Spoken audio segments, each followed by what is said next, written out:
நல்லது பண்றதுக்கு அரசியலுக்கு வாங்கடா, கொள்ளை அடிக்கிறது கொலை பண்றதுக்கு மாடா அரசியலுக்கு. Left side OMR, right side ECR. நடுவுல உங்க ஸ்டெப் ஸ்டோன் சீக்ரெட் பிளாட்ஸ்.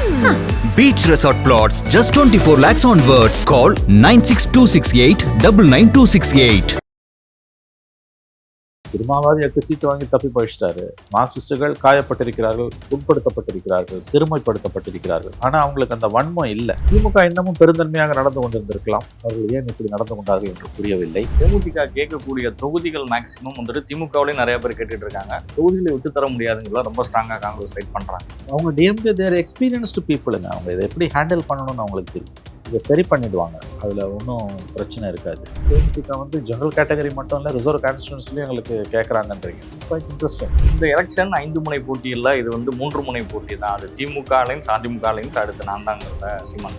அதில் மாற்றமே இல்லை, வாக்குவங்கி சதையாதுங்க. But it's a 4 corner fight. இதுங்கிறது தப்பான ஒன்று. விஜய் மட்டும் சேர்த்துட்டு 3ன்றாங்க. நான் சீமானையும் சேர்த்து தான் 4ன்றேன். பொன்முடிக்கு சீட் இல்லை அப்படிங்கிற தகவல் வந்து கௌதம் சிவாமணியே ஒரு இடத்துல பதிவு பண்ணியிருக்காரு. அப்பா போட்டிக்கிறது வந்து சந்தேகத்துக்குரிய இல்லாத பேச்செல்லாம் பேசி நீதிமன்ற வழக்குகள் வேறு அவரை துரத்தி கொண்டிருக்கிறன. இப்போ அவர் சிக்கலில் மாட்டிக்கிட்டு சீட்டு கிடைக்குமா கிடைக்காதான்னு பார்த்துட்டு இருக்காரு. அவருக்கு சீட்டு கொடுத்தா அது கட்சியை பாதிக்கும்னு ஸ்டாலின் நம்புறாரு. அதனால் கொடுக்க மாட்டாங்கன்னு தான் தோணுது.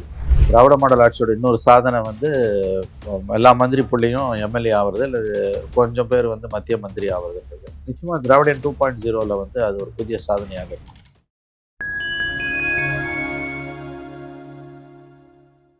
டைம் மீடியாவோட ஸ்பெஷல் இன்டர்வியூவில் சிறப்பழைப்பாளராக தமிழ்நாட்டினுடைய ஒரு மூத்த ஊடகவியாளர் மணிசார் அவர்கள் இணைந்துள்ளார். சமகால அரசியல் நிகழ்வு குறித்த பல்வேறு கேள்விகளை முன்வைக்கின்றோம். வாருங்கள் நிகழ்ச்சிகள் சொல்லலாம். வணக்கம் சார். வணக்கம். திருமாவளவன் வந்து ஒரு ஸ்டேட்மெண்ட்ல சொல்லியிருக்காரு சார், தேமுதிக ஒரு பலம் பொருந்திய அரசியல் கட்சி தான். 10 தொகுதி அவர்களுக்கு கொடுத்தது வந்துட்டு ஒரு சரியான விஷயம். அதிகம் தொகுதி பெறுவதற்கு தகுதியான கட்சி தான் தேமுதிக. ஆனால் எதிர்கட்சி அந்தஸ்தை பெற்ற ஒரு அரசியல் இயக்கம். அதுக்கு 10 தொகுதிங்கிறது ஆச்சரியப்படுற விஷயம் கிடையாது. எங்களுக்கான எண்ணிக்கையில மட்டும் தான் நாங்கள் சொல்லியிருக்க மாட்டோம், தேமுதிகவோட என்றும் நான் ஒப்பிடவில்லைன்னு சொல்லி. அதேதான் சண்முகமும் சொல்லியிருக்காரு. அவர்கள் பெருந்தன்மையானவர்கள், உண்மையிலேயே கண்ணியமிக்கவர்கள். மார்க்சிஸ்டுகளாக இருக்கட்டும், விடுதலை சிறுத்தைகளாக இருக்கட்டும், உண்மையிலேயே அவர்கள் பெரிய மனிதர்கள் தான். அதில் வந்து திருமாவாதி 8 சீட்டு வாங்கி தப்பி பழிச்சிட்டாரு. மார்க்சிஸ்டுகள் காயப்பட்டிருக்கிறார்கள், உட்படுத்தப்பட்டிருக்கிறார்கள், சிறுமைப்படுத்தப்பட்டிருக்கிறார்கள். ஆனால் அவங்களுக்கு அந்த வன்மம் இல்லை. அவர் சண்முகம் அழகாக பேசும்போது கூட எங்களுக்கு வேணும் தான் நாங்கள் கேட்குறோம், இன்னொருத்தருக்கு ஏன் கொடுத்தீங்கன்னு நாங்கள் கேட்கலன்றார். எங்களுக்கு திருப்தி இல்லைன்றார் அவர். திமுக இன்னமும் பெருந்தன்மையாக நடந்து கொண்டிருந்திருக்கலாம். அவர்கள் ஏன் இப்படி நடந்து கொண்டார்கள் என்று புரியவில்லை. அது அவங்க தெளிவாக இருக்காங்க. இன்னொருத்தருக்கு எவ்வளோ கொடுத்தீங்கன்றதை பற்றி அவங்க கால்குலேஷன்ல இல்லை, எங்களுக்கு கொடுங்கன்னு தான் அவங்க கேட்குறாங்க. அன்பார்ச்சுனேட்லி திமுக அதை கொடுக்க மறுத்து விட்டது. விடுதலை சிறுத்தைகள் தப்பிச்சிட்டாங்க. சிபிஎம் சிபிஐ வந்து உண்மையிலேயே அவர்கள் ஏமாற்றப்பட்டிருக்கிறார். பிரேமலதா அவர்கள் வாங்கிய அந்த ஒரு கார் வந்து சர்ச்சைக்குள்ளாகி பிரேமலதா அவர்களே பிரஸ் மீட்லேயே வந்துட்டு சொல்லிட்டாங்க, 1 வருஷத்துக்கு முன்னாடி வாங்கப்பட்ட கார். இந்த கூட்டணிக்கு வந்ததுக்கு அப்புறம் இந்த கார் எடுத்துட்டு நீங்கள் திருப்பதி போவதற்கு என்ன அவசியம் வந்ததுன்னு சர்ச்சையான ஒரு விஷயம் வந்து வெளியானது. இதற்காகவே பிரஸ் மீட் வச்சே பிரேமலதா விளக்கம் கொடுத்துட்டு வேண்டாங்க, இதெல்லாம் போய் நம்ம எதுக்கு நீங்க பேசணும், இது தேவையில்லாத விஷயம். தனிநபர்கள் சம்பந்தப்பட்டது தேவையில்லை. திமுக கூட்டணியில் இன்னும் ஒரு 4 கட்சிகளுக்கு வந்து ஒதுக்கப்படல சார். இவங்க தனியரசுக்கும் வந்து ஒதுக்கப்படவில்லை. இன்னும் ஒரு 4-5 பேர் இருக்கிறாங்க. அவர்களுக்குமான தொகுதிகள் இன்னும் ஒதுக்கப்படாமல் இல்லை ஃபைனலைஸ் பண்ணப்படாமல் இருக்கிறது. தொகுதிகள் பிரிப்பதில் ஒரு சில சிக்கல்கள் திமுகவில் நீடிக்கிறது. தேமுதிக கேட்கக்கூடிய தொகுதிகள் மேக்சிமம் வந்துட்டு திமுகவிலேயே நிறைய பேர் கேட்டுட்டு இருக்காங்க. தேமுதிக கேட்கக்கூடிய இடம் அவங்க ரிசர்வுக்கும் கேட்குறாங்க, வன்னியர் பெல்ட்லையும் அதிகமான சீட்டுகளை எதிர்பார்க்கிறார்கள் அப்படிங்கிறது. காங்கிரஸும் கேட்குது. ரிஷிவந்தியம் வந்து காங்கிரஸ் ஏற்கனவே சிட்டிங்கில் இருக்கிறப்ப காங்கிரஸ் வந்து இந்த நாங்கள் தொகுதி விஷயத்தில் நாங்கள் விட்டு கொடுத்துருக்கலாம், சீட்டு விஷயத்தில் தொகுதிகளை விட்டு தர முடியாதுங்கிறத ரொம்ப ஸ்ட்ராங்காக காங்கிரஸ் ஃபைட் பண்ணுறாங்க. இல்லைங்க, அது சரி பண்ணிடுவார் ஸ்டாலின் தான் எனக்கு தோணுது. அவங்க நம்பர்ஸ்லேயே சரி பண்ணிட்டாங்க. அவங்க டிஎம்கே தேர் எக்ஸ்பீரியன்ஸ்டு பீப்புளுங்க. அவங்க இதை எப்படி ஹேண்டில் பண்ணணும்னு அவங்களுக்கு தெரியும். அதுதான் டிஎம்கே ஏடிஎம்கேக்கு, எஸ்பெஷலி டிஎம்கேக்கு இருக்கக்கூடிய ஒரு பெரிய பலன்றது வந்து தே ஹேவ் வாஸ்ட் எக்ஸ்பீரியன்ஸ். அவங்களுக்கு இதை சரி பண்ணிடுவாங்க. அதில் ஒன்றும் பிரச்சனை இருக்காது. ஆனால் நீங்கள் சொல்கிறது எனக்கு ஒரு இன்ட்ரெஸ்டிங்கான பாயிண்ட்டாக நான் பார்க்குறது வந்து தேமுதிக வந்து ஜெனரல் கேட்டகரி மட்டும் இல்லை, ரிசர்வ் கான்ஸ்டியூன்சிலையும் எங்களுக்கு கேட்குறாங்கன்றீங்க. It is quite interesting. அது வந்து அது அது ரொம்ப சுவாரஸ்யமா இருக்குது. நல்ல தம்பிக்காக கேட்கப்படுகிறது, ஒரு சிலருக்காக கேட்கப்படுகிறது. அது கட்சியினுடைய நீண்ட காலமாக எல்லாரையும் அகாமடேட் பண்ணணும்னு நினைக்கிறாங்க. அதான் அது எப்படி புரிஞ்சுக்கிறதுன்னு தெரியல எனக்கு. இல்லைங்க, இது ஒரு பெரிய சிக்கல் இருக்காதுங்க. திமுக இதை கையாளும். இது வெரி வெரி எக்ஸ்பீரியன்ஸ்டு பீப்புள். அவங்களுக்கு இதெல்லாம் எப்படி ஹேண்டில் பண்ணணும்னு தெரியும். இவ்வளோ அலைன்ஸ் பார்ட்னர்ஸை கூட்டின்னு வந்தவங்க இதில் கோட்டை விட மாட்டாங்க. அவர்கள் சரி செய்து விடுவார்கள் என்று தான் நான் நம்புகிறேன். ஜான் பாண்டியனுக்கு பொது தொகுதி ஒதுக்கப்பட்டிருக்கு. நாங்கள் தேர்தல் உளவியலாளர் வெளியேற்றத்தை தான் நாங்கள் விரும்பணும். ஆனால் அரசியல் ஒரு அங்கீகாரத்தை நாங்கள் அடைஞ்சிட்டோம்னு நினைக்கிறோம். 3 சீட் 5 சீட் கேட்டேன், கொடுக்கப்பட்டது 1 தான். ஆனால் அதுவும் பொது தொகுதியாக இருந்திருக்குன்னு ஜான் பாண்டியன் வந்துருக்காரு. அதிமுக முதல் முன்னெடுப்பை எடுத்து வைக்கிறது. ஏதோ உள்குத்து நடக்குதுன்னு தெரியுது. ராஜபாளையம் ஒதுக்கப்பட்டிருக்கு. ராஜபாளையம் வந்து பொது தொகுதி, பொது தொகுதி. ஸ்ரீவில்லிபுத்தூர் தான் தனித்தொகுதியாக மாற்றப்பட்டிருக்கு. ஓகேங்க. ராஜபாளையத்துக்கு இவர் ஜான் பாண்டியனை. ஜான் பாண்டியன் வேட்பாளர் அறிவிக்கப்பட்டிருக்கு. ஓ, இன்ட்ரெஸ்டிங். நிறைய அதிசயங்கள் எலெக்ஷன்ல நடக்குதுங்க. நம்ம வேணா ஒன்று பேசுவோம் நெக்ஸ்ட் சந்திப்பில். இந்த லிஸ்ட் வந்தோன்னே பேசலாம். அப்போ அது கொஞ்சம் நல்லா இருக்கும். இப்போ எல்லாமே வந்து ப்ரிமச்சூர்டு, ஏன்னா எதிர்த்தரப்புல இன்னும் போடலை.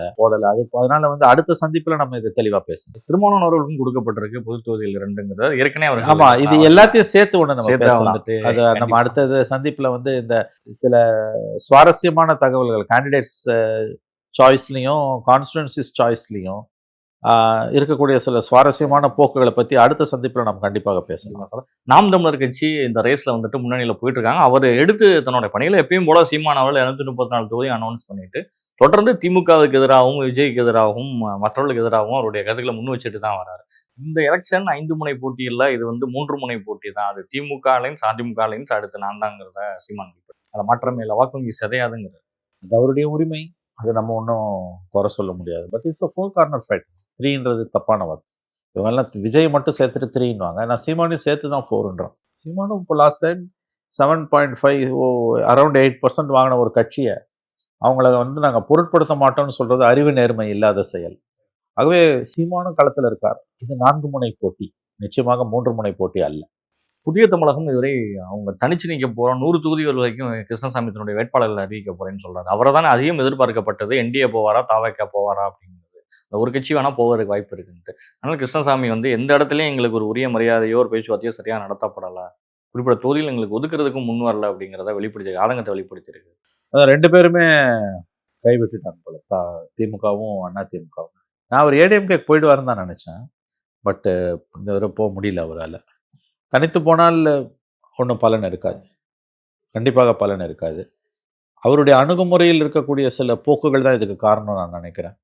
2 கூட்டணியில் ஏதாவது ஒன்றில் போயிருந்துருக்கலாம், அவர் போக முடியல. இன்ஃபேக்ட் அவர் மோடி 1.0ல் அவங்கள தேவேந்திர குல வேளாளரை வந்து எஸ்டி லிஸ்ட்லேருந்து ஜென்ரல் கேட்டகரிக்கு மாற்றணும்னு மாநாடு போட்டப்போ மோடி கவர்மெண்ட் வந்து ஃபஸ்ட்டு 1 இயரில் அமித்ஷா வந்து மதுரையில் பெரிய மாநாடுலாம் நடத்துனாங்க. குருமூர்த்தியெல்லாம் உட்காந்துருந்தார். அதில் தமிழிசை சவுந்தரராஜன் தலைவராக இருக்கும். சோஷியல் இன்ஜினியரிங் ஃபஸ்ட்டு முன்னெடுப்பே அவருடைய கட்சி தான்.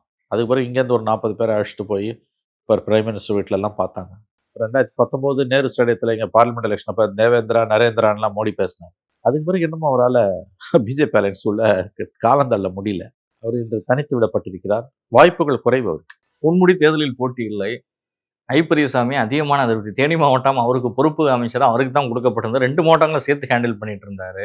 இன்று தேனி வந்து முழுமையாக தேனியும் மதுரையும் ஓபிஎஸ் பக்கம் சென்று விட்டது. திண்டுக்கல்லையும் ஐப்பெரியசாமிக்கு தொடர் நெருக்கடி இருந்துட்டு இருக்குது எங்க நிலைமையில. இங்க வந்துட்டு பொன்முடிக்கு சீட் இல்லை அப்படிங்கிற தகவல் வந்துட்டு இருக்கு. கௌதம் சிவாமணியே ஒரு இடத்துல பதிவு பண்ணியிருக்காரு, அப்பா போட்டிக்கிறது வந்து சந்தேகத்துக்குரியது. தெரியலங்க, அவர் நிறைய சர்ச்சைக்கு உள்ளாகி இருக்கிறார். தேவையில்லாத பேச்செல்லாம் பேசி நீதிமன்ற வழக்குகள் வேற அவரை துரத்தி கொண்டிருக்கிறன. இப்போ கூட ஜார்ஜ் ஸ்டேஷன் போலீஸ் கோர்ட்டில் சம்மன்ஸ் வந்திருக்கு அவருக்கு. தேவையில்லாத பேச்சு இதெல்லாம். அந்த காலத்தில் திராவிடர் கழகம் ஹால் மீட்டிங்கில் பேசின பேச்செல்லாம் இன்றைக்கி பேசணுமா? மந்திரி பதவியே போச்சு இல்லை. அப்போ இப்போ அடுத்து வந்து நீங்கள் இப்போ அவர் சிக்கலில் மாட்டிக்கிட்டு சீட்டு கிடைக்குமா கிடைக்காதான்னு பார்த்துட்டு இருக்காரு. அவருக்கு சீட்டு கொடுத்தா அது கட்சியை பாதிக்கும்னு ஸ்டாலின் நம்புறாரு. அதனால் கொடுக்க மாட்டாங்கன்னு தான் தோணுது. பெரியசாமி கதை ஓபிஎஸ் உள்ள வந்தோன்னா அது செக் வச்ச மாதிரி ஆகிப்போச்சு. ஏற்கனவே ஒரு விரக்தியில தான் இருக்காரு. இந்த வட்டம் பதவி வாய்ப்பே கொடுக்கப்படுமா அப்படிங்கிற சந்தேகமா அவருக்குள்ள இருந்துட்டு இருந்தது. ஆனா எதிர்த்து பெருசாக யாரும் விருப்பம் ஒன்று கொடுக்கல. அதனால இருக்குது. இந்த முறை திமுக வெற்றி பெற்று ஆட்சி அமைத்தால் கண்டிப்பாக ஓபிஎஸ் மந்திரி ஆவார். மந்திரி ஆனார்னா வெறும் அவருடைய மாவட்டம் மட்டும் இல்லை, தென் மாவட்டம் பூராவே ஓபிஎஸோட ஆகிருதி நீளம். அவரு சும்மா இருக்க மாட்டார். எல்லா இடத்துலையும் அவருடைய கண்ட்ரோலுக்கு வரும். ஜெயிச்சு மந்திரி ஆகிட்டார்னா ஓபிஎஸ்க்கு ஜாக்பாட்டு தான், சந்தேகமே கிடையாது. அதிகமாக இன்னொரு பக்கம் திமுகவுடைய அமைச்சர்கள் தன்னோட மகன்களை ஃபுல்லாக இந்த வட்டம் இறக்குறது. ஏவாவேலு அவரோட பையனை வந்து பரிந்துரை பண்ணதும் வரிசையாக ஒவ்வொருத்தரும் விருப்பம் ஒன்று தாக்கல் பண்ணியிருக்காங்க. நிறைய வாரிசுகள் இந்த வட்டம் எம்எல்ஏ சீட்டுக்கு திமுக. அது ஒரு திராவிட மாடலோட சாதனைன்னு சொல்லலாம். திராவிட மாடல் ஆட்சியோட இன்னொரு சாதனை வந்து எல்லா மந்திரி புள்ளையும் எம்எல்ஏ ஆகுறது, இல்லை கொஞ்சம் பேர் வந்து மத்திய மந்திரி ஆகுறதுன்றது. நிச்சயமாக திராவிடன் 2.0ல வந்து அது ஒரு புதிய சாதனையாக இருக்கும். உதயநிதியினுடைய கை ஒரு பக்கம் வாங்கி இருக்கிறது. அவரோட டீமை செட் பண்ணணும்னு விரும்புறாரு. நிச்சயமா அது நடக்கும்.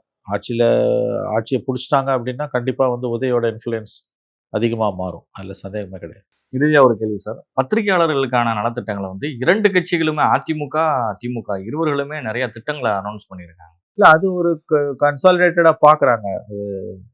அது வந்து வரவேற்கத்தக்கது தான். பட் அதில் ஒரு எல்லைக்கோடு இருக்கணும். இல்லைன்னா வந்து அது வந்து நீங்கள் வந்து அது வந்து ஒரு கையூட்டு மாதிரியான ஒரு கேட்டகரிக்கு போயிடும். அதில் 2 வியூ பாயிண்ட் இருக்குது. பத்திரிகையாளர்களுக்கு வந்து இந்த மாதிரி அரசு செய்யக்கூடியதை ஏற்றுக்கொள்ளக்கூடாது என்ற ஒரு கருத்தும் நிலவுது. இன்னொரு கருத்து வந்து இல்லை அப்படி இல்லை, நம்ம அதை அக்செப்ட் பண்ணணும்.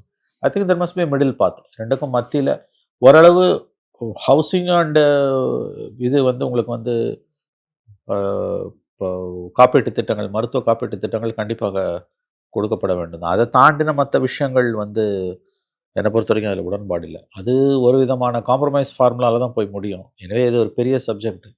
இப்போ நீங்கள் பெரிய அளவில் பென்ஷன்ஸ்லாம் கொடுக்குறாங்க. உங்களுக்கு வந்து பத்திரிகையாளர்களுக்கு அரசு ஏன் பென்ஷன் கொடுக்கணும்? அரசு ஊழியர்களுக்கு தான் அரசு பென்ஷன் கொடுக்கணும். எனக்கு அதில் உடன்பாடு இல்லை. அரசு பத்திரிகையாளர்களுக்கான ஓய்வூதிய திட்டங்களை வந்து அரசு செய்வது என்பது வந்து அது வந்து எந்த கேட்டகரியில் வரும்னு தெரியல. எனவே அது நடைமுறையில் இருந்துக்கிட்டு இருக்குது. பர்சனலி ஸ்பீக்கிங் எனக்கு அதில் உடன்பாடு இல்லை. இது வந்து எத்திக்கலி ராங். ஏன்னா இதை எதிர்பார்த்து உன்னுடைய செய்தி சேகரிப்பதுலேயும் செய்திகளை கொடுப்பதுலேயும் உனக்கு வந்து ஒரு காம்ப்ரமைஸ் வருது. கவர்மெண்ட்டோட வீடை அக்செப்ட் பண்ணுறதுலேயே கூட வந்து நிறைய பிரச்சனைகள் வந்தது ஆரம்ப காலத்தில். ஹெல்த் மட்டும் செய்யலாங்க என்ன கேட்டிங்கன்னா. சுகாதார காப்பீட்டு திட்டங்களை மட்டும் கொடுக்கலாம். அதர் தேன் தட் மற்றது எல்லாமே வந்து கிட்டத்தட்ட வந்து கையூட்டு மாதிரியான ஒரு கேட்டகரியில் தான் வருது. எனவே இது 2 கட்சிகளும் செய்கிறாங்க. அது விஜய் என்ன செய்ய போகிறாருன்னு தெரில. அவர் ஏதோ பெருசாக செய்ய போகிறாரு. டிஜிட்டல் ஜேர்னலிஸ்ட் வரைக்கும் அவர் சலுகைகள் கொடுக்க போகிறாருன்றாங்க. ஸோ அது ஒரு காம்படிட்டிவ் ஃபீல்டாக மாறுது இன்றைக்கி. பார்ப்போம். இது எல்லாத்தையும் வச்சு நம்ம நெக்ஸ்ட் வீக் அடுத்த முறை நம்ம வந்து எல்லா இதை பற்றியும், அதாவது வந்து மேனிஃபெஸ்டோஸ், தேர்தல் அறிக்கைகளை பற்றி அடுத்த சந்திப்பில் நம்ம பேசலாம். நிச்சயமா சார், உங்களுடைய நேரங்களை ஒதுக்கி பயன்படுத்த பல்வேறு கேள்விகள் பலத்து நன்றி. நன்றி சார்.